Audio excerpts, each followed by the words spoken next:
دیکھو ایک بات خوب اچھی طرح سمجھ لو، اسلام 1400 سال پہلے مکمل ہو چکا ہے. کسی واقعے کی وجہ سے اسلام کو تبدیل نہیں کیا جاتا، بلکہ اسلام کی روشنی میں اس واقعے کے جو تقاضے ہیں ان پر عمل کیا جاتا ہے. ہمارے ہاں ہو یہ رہا ہے، واقعات کی بنیاد پہ مسائل نکالے جا رہے ہیں. 10 محرم کا دن سیدنا حسین ابن علی رضی اللہ عنہ کی شہادت سے پہلے بھی عظیم تھا، اور سیدنا حسین ابن علی رضی اللہ عنہ کی شہادت کے بعد بھی عظیم دن ہے. آج آپ نے ایک نعرہ بہت سنا ہوگا کہ جی اسلام میں فرقہ واریت نہیں ہے، ہم کسی فرقے سے نہیں ہیں. میں بار بار کہتا ہوں کہ یہ بڑا خوشنما نعرہ ہے جو سننے میں بہت اچھا لگتا ہے. کچھ باتیں سننے کی حد تک بہت اچھی ہوتی ہیں، لیکن پریکٹیکل لائف میں ان کی ویلیو بالکل بھی نہیں ہوتی. جب آپ پریکٹیکل لائف میں آتے ہیں تو پھر آپ کو یہ فیصلہ کرنا پڑتا ہے کہ آپ کس فرقے سے تعلق ہے آپ کا. آپ سنی ہیں، شیعہ ہیں، معتزلہ ہیں، مرجیہ ہیں، قدریہ ہیں، ناصبیہ ہیں، کیا ہے آپ کا فرقہ؟ یہ کہہ دینا آسان ہے، میرا کوئی فرقہ نہیں ہے.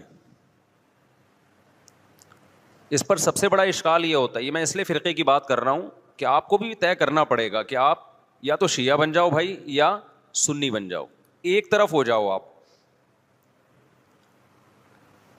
محرم میں شیعہ بنے ہوئے ہوتے ہیں، رمضان میں سنی بنے ہوئے ہوتے ہیں، ربیع الاول میں بریلوی بنے ہوئے ہوتے ہیں، تو پتہ ہی نہیں چلتا کہ ٹکتا ہی نہیں ہے کسی ایک جگہ. اور یہ جو نعرے ہیں نا کہ اسلام میں فرقے نہیں ہیں، یہ ویسے ہی قرآن و سنت کی روشنی میں غلط ہیں. اسلام میں 73 فرقے ہیں، حدیث میں آتا ہے میری امت 73 فرقوں میں ڈیوائیڈ ہوگی،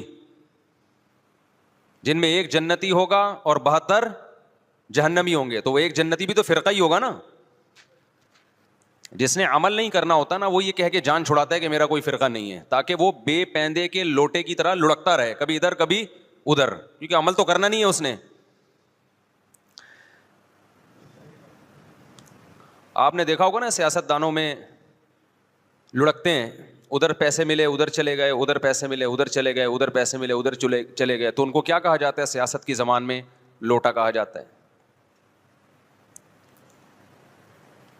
بھائی تم ایک سیاسی جماعت کے بارے میں سوچو جو تمہیں صحیح لگے، پھر اس پہ ڈٹ جاؤ. تو اسلام میں بھی 73 فرقے ہوں گے، نبی نے فرمایا. عین ممکن ہے ابھی 73 نہ ہو، کم ہو، لیکن قرب قیامت تک کتنے ہو جائیں گے؟ 73. ہو سکتا ہے ابھی 73 نہ ہو، ابھی 7 ہوں یا 8 ہوں یا 10 ہوں یا 15 ہوں، لیکن ہیں. اب ان میں سے ایک کیا ہے؟ بولو. جنتی ہے. تو آپ کو پتا ہونا چاہیے. موضوع سے ہٹ کے تھوڑی سی بات کروں گا، کیونکہ اس بات کی بھی کو لوگ غلط پہلو دے سکتے ہیں کہ فرقوں سے مراد کیا ہے. یہ جو فروعی مسائل کا اختلاف ہوتا ہے ائمہ اربعہ میں، یہ فرقوں میں داخل نہیں ہے. یہ چیز رفع الیدین کے ساتھ نماز پڑھنا، بغیر رفع الیدین کے پڑھنا، آمین زور سے آمین آہستہ، یہ تو صحابہ کرام میں بھی اختلاف تھا. یہ تو صحابہ کے دور میں بھی تھا، حالانکہ صحابہ کے دور میں 2 فرقے نہیں تھے.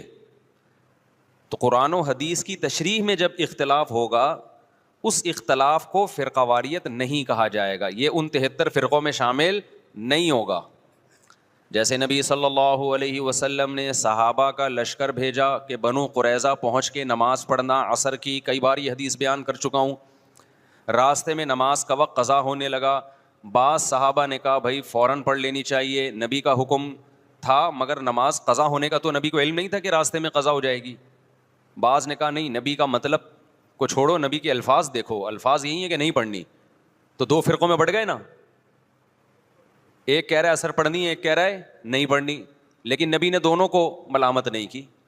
وجہ کیا تھی؟ کہ یہ حدیث کی تشریح میں اختلاف کی وجہ سے 2 حصوں میں بٹے تھے، وہ رائے کا اختلاف ہوا تھا. تو یہ فرقہ واریت میں داخل نہیں ہے، یہ تو علماء میں ہوتا ہے، صحابہ میں ہوا. اس میں تو جس مفتی کی بات پر زیادہ اعتماد ہوگا اس کے فتوے کو فالو کیا جائے گا اور دوسرے پہ طنز نہیں کیا جائے گا. لیکن کچھ اختلافات اس سے اوپر کے ہیں. میں سمجھا پا رہا ہوں اپنی بات؟ آ رہی ہے نا؟ آسان مشکل بات تو نہیں کرنا میرا. کچھ اختلافات اس سے اوپر کے ہیں. یہ حنفی مالکی شافی حنبلی اختلافات یہ وہ اختلاف نہیں ہے جو 73 فرقوں والے ہیں. یہ تو سب ایک دوسرے کو برحق سمجھتے ہیں.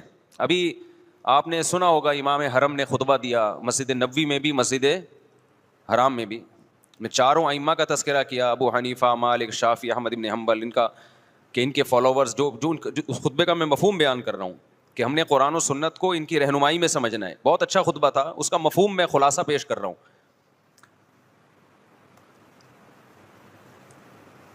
تو یہ اختلاف تو فروعی اختلاف ہے, لیکن کچھ اختلافات کیا ہوتے ہیں, اوپر کے ہوتے ہیں.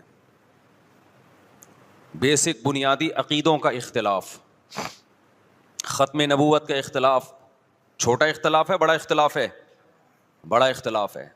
قادیانی بھی اپنے آپ کو مسلمان کہتا ہے اور ہم قادیانی کو مسلمان نہیں مانتے. اب کوئی آپ سے پوچھے قادیانی ہو یا نہیں ہو, آپ بولے میں فرقوں کو نہیں مانتا, او بھائی تو جان چھڑا رہا ہے اپنی. آپ کو مینشن کرنا پڑے گا کہ آپ ختم نبوت کے قائل ہو یا نہیں ہو. اگر قائل ہو تو اس کا مطلب آپ قادیانی نہیں ہو. معتزلہ ایک فرقہ تھا اسلام میں, اس کی کچھ باقیات ابھی بھی ہیں. قدریہ ایک فرقہ تھا اسلام میں. خوارج ایک فرقہ تھا اسلام میں. بہت سے فرقے تو ہوئے بنے اور تحلیل ہو گئے, اپنی اصل فارم میں رہے نہیں. کچھ لوگوں نے تقدیر کا انکار کیا, اسلام میں ایسے فرقے بھی پیدا ہوئے. اب تقدیر کا جو انکار کیا انہوں نے, یہ چھوٹا اختلاف تھا یا بڑا اختلاف تھا؟ بولو, بولنا پڑے گا آپ لوگوں کو پلیز.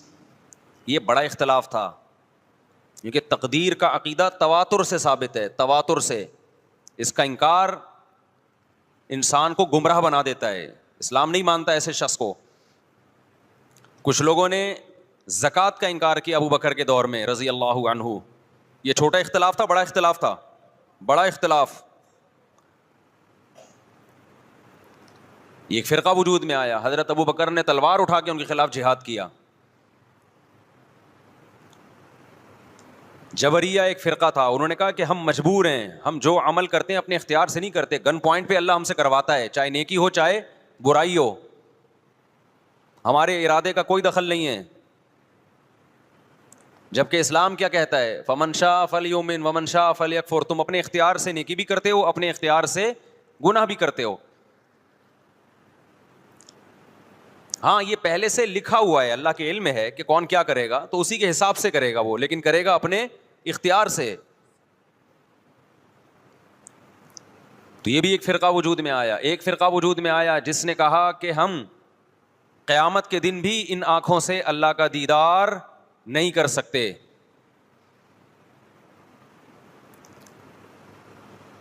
اہل سنت والجماعت کا عقیدہ ہے کہ مومنین کو قیامت کے دن انہی آنکھوں سے اللہ کا دیدار ہوگا, کیونکہ بہت ساری احادیث ہیں اس پر.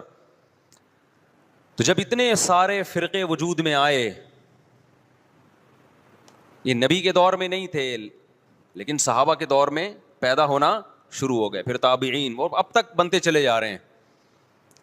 اور جو شخص اٹھ کے بات کرتا ہے کہ میں فرقہ واریت کو ختم کرنے کے لیے آیا ہوں, میرا کوئی فرقہ نہیں ہے, تو سمجھ لو بغیر نام کے ایک نیا فرقہ وجود میں آ رہا ہے. کیونکہ جو اہل حق فرقہ ہے وہ تو ہمیشہ سے ہے, آپ کو اس کے اندر اپنے آپ کو شامل کرنا پڑے گا. نئی چیز مارکیٹ میں لاؤ گے تو حدیث میں آتا ہے میری امت گمراہی پہ جمع نہیں ہو سکتی. آپ جب نیا فرقہ لانچ کر رہے ہیں اور تمام فرقوں کو غلط قرار دے رہے ہیں, تو آپ بزبان حال یہ کہہ رہے ہیں کہ پوری امت گمراہی پہ جمع ہو گئی تھی, جبکہ نبی نے فرمایا ایک ہمیشہ کیا رہے گا, ہر دور میں ایک فرقہ برحق رہے گا, وہ جنتی, وہ ہمیشہ رہے گا, وہ کبھی ختم نہیں ہوگا. تو آپ کو چاہیے یہ تھا کہ جب آپ نئی چیز مارکیٹ میں لائے تو آپ کو کہنا چاہیے تھا میں صحیح والے فرقے کو فالو کر رہا ہوں جو یہ ہے, دلائل سے اس کو ثابت کرتے. جب آپ نے سب کو غلط قرار دے دیا تو اس کا مطلب آپ خود غلط ہیں, پھر آپ خود ایک نئی چیز لا رہے ہو مارکیٹ میں. اب یہاں سے آپ لوگ کی سمجھ میں آنا ختم. یہ بات سمجھا کے بھائی تھک گئے ہم یار, اب مان لو. تو فرقوں کی یہ جو باتیں کر رہے ہیں نا, زیادہ تر ہمارا کوئی فرقہ کسی فرقے ٹوپی ڈرامہ ہے بھائی.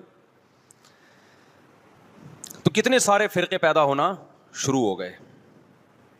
خوارج پیدا ہوئے جنہوں نے حضرت عثمان کو قتل کر دیا, خوارج کیا تھے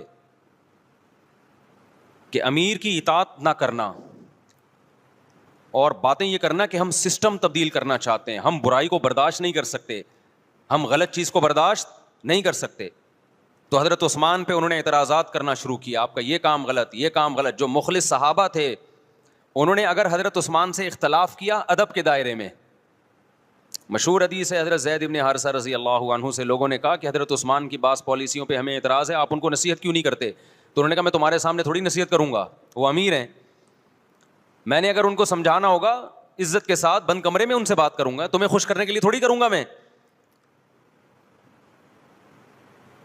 تو یہ وہ لوگ تھے کہ جن کو امیر سے اگر اتفاق ہوتا, امیر سے اگر کسی بات پہ اختلاف ہوتا تو یہ شورش برپا نہیں کرتے, فتنہ نہیں پھیلاتے. اور جو فتنہ پرست ہوتے ہیں وہ لوگوں میں جا جا کے حکومت کے خلاف بغاوت کی ترغیبیں دے رہے ہوتے ہیں, اٹھو تلوار سے ان کو سیدھا کرو. تو تلوار تو نہیں چلتی, اس تلوار سے فائدہ تو نہیں ہوتا, اس تلوار سے کیا ہوتا ہے, مسلمان آپس میں لڑ پڑتے ہیں, امن خراب ہوتا ہے. نبی صلی اللہ علیہ وسلم نے ارشاد فرمایا خوارج کے بارے میں, یہ ایک ایسا فرقہ ہے, فرمایا ان کی عبادت ایسی ہوگی کہ تم ان کی عبادت کو دیکھ کر اپنی عبادت کو کم سمجھو گے, نیک اتنے ہوں گے دیکھنے میں. اور آپ صلی اللہ علیہ وسلم نے فرمایا ان کی تلوار ہمیشہ مسلمان کے خلاف اٹھے گی, بت پرست اور غیر مسلم ان سے محفوظ ہوں گے.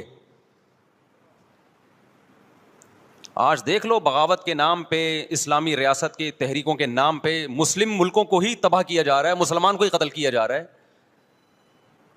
یہ کہتے ہیں پاکستان میں سسٹم تبدیل کرو, سسٹم ہم بھی چاہتے ہیں تبدیل ہو پاکستان میں, لیکن آئین کے تحت تمیز کے دائرے میں, تلوار چلا کے نہیں.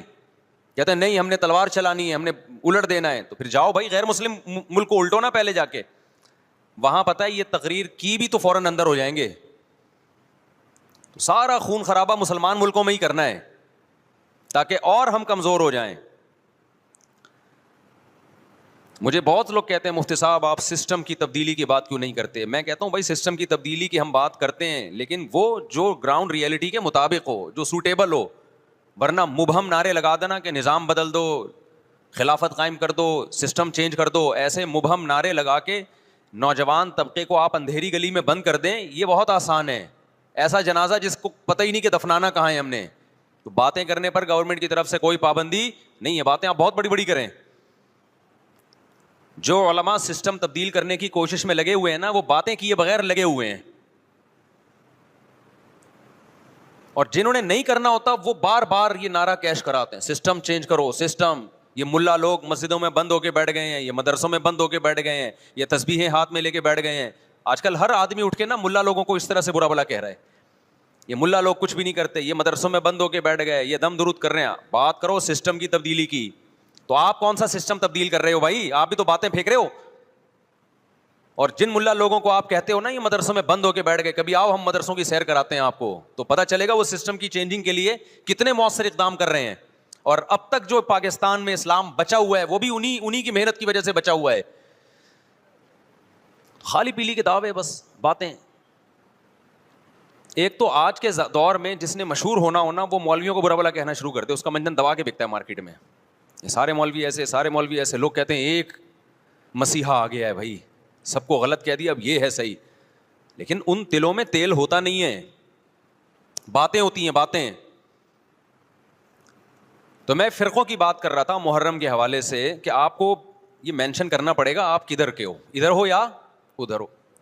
تو میں عرض کر رہا تھا کہ اسلام میں بہت سارے فرقے پیدا ہوئے. ایک فرقہ پیدا ہوا جس نے کہا کہ قیامت کے دن ہم اللہ کا دیدار نہیں کر سکتے. تو ان تمام فرقوں میں صحیح کون ہے غلط کون ہے, اس کے لیے جو اہل حق لوگ تھے انہوں نے ایک معیار قرار دیا کہ یہ عقیدے جن کے ہوں گے تو ہم اس کو فرقہ ناجیہ سمجھیں گے, وہ فرقہ جو نجات پانے والا ہے. اور جن کے یہ عقیدے نہیں ہیں ہم ان کے بارے میں یقینی نہیں کہہ سکتے کہ قیامت کے دن ان کی نجات ہو جائے گی. وہ اللہ کی مرضی ان کو بخشتا ہے کہ نہیں بخشتا. اب آپ کہہ سکتے ہیں بھائی یہ علماء کیسے ٹھیکیدار بن گئے کہ بتائیں کہ یہ والا فرقہ جنتی ہے باقی کیا ہیں, باقیوں کی کوئی گارنٹی نہیں ہے. تو علماء ٹھیکیدار نہیں تھے, علماء چوکیدار تھے. انہوں نے چوکیداری کی کہ قرآن و سنت کی روشنی میں غلط چیز کو اسلام کی طرف منسوب نہ ہونے دو. انہوں نے دیکھا کہ نبی صلی اللہ علیہ وسلم نے اس بارے میں ہمیں کیا ہدایات دی ہیں کہ جب فرقے اتنے سارے بن جائیں گے کون صحیح ہوگا کون غلط, تو خود پیغمبر ہی سے صحابہ نے پوچھا ہوگا نا. تو ہم اس حدیث پہ دیکھتے ہیں معیار یہ بنایا. یہاں تک بس آ گئی, یہ بہت امپورٹنٹ بیان ہے, اس کو ہلکا نہ سمجھیں آپ لوگ.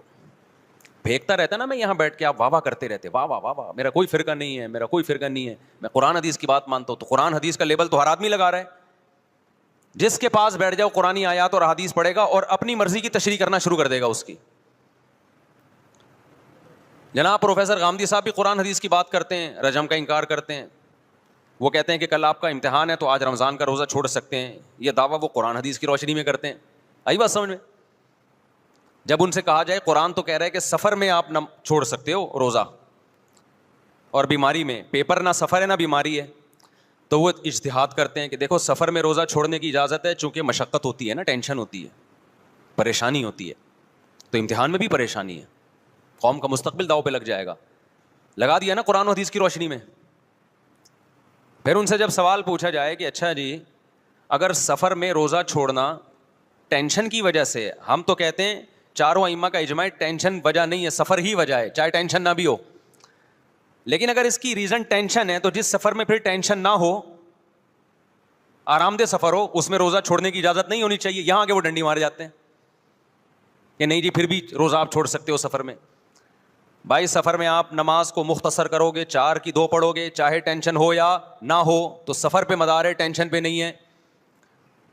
غامدی صاحب کہتے ہیں ٹینشن پہ مدار ہے, لہذا امتحان میں بھی ٹینشن ہے, چھوڑ دو آپ روزہ. تو بھائی اگر ٹینشن پہ مدار ہے تو سفر میں اگر آپ سہولت سے سفر کر رہے ہو تو پھر 4 کی 2 کی اجازت نہیں ہونی, پھر پوری 4 ہونی چاہیے. تو یہ اصول فقہ ہے جو جناب غامدی صاحب نے نہیں پڑھا. اصول فقہ میں یہ چیزیں پڑھائی جاتی ہیں کہ کون سی دلیل کدھر فٹ کرنے کی ہے تاکہ مغالطہ نہ ہو. یہ علماء پڑھتے ہیں, یہ آج کل جو اسکالرز آ رہے ہیں وہ نہیں پڑھتے, لہذا وہ فیصلہ بھی نہیں کر سکتے کہ قرآن کی کون سی آیت کدھر فٹ ہو سکتی ہے کدھر نہیں ہو سکتی. سمجھتے ہو کہ نہیں سمجھتے ہو؟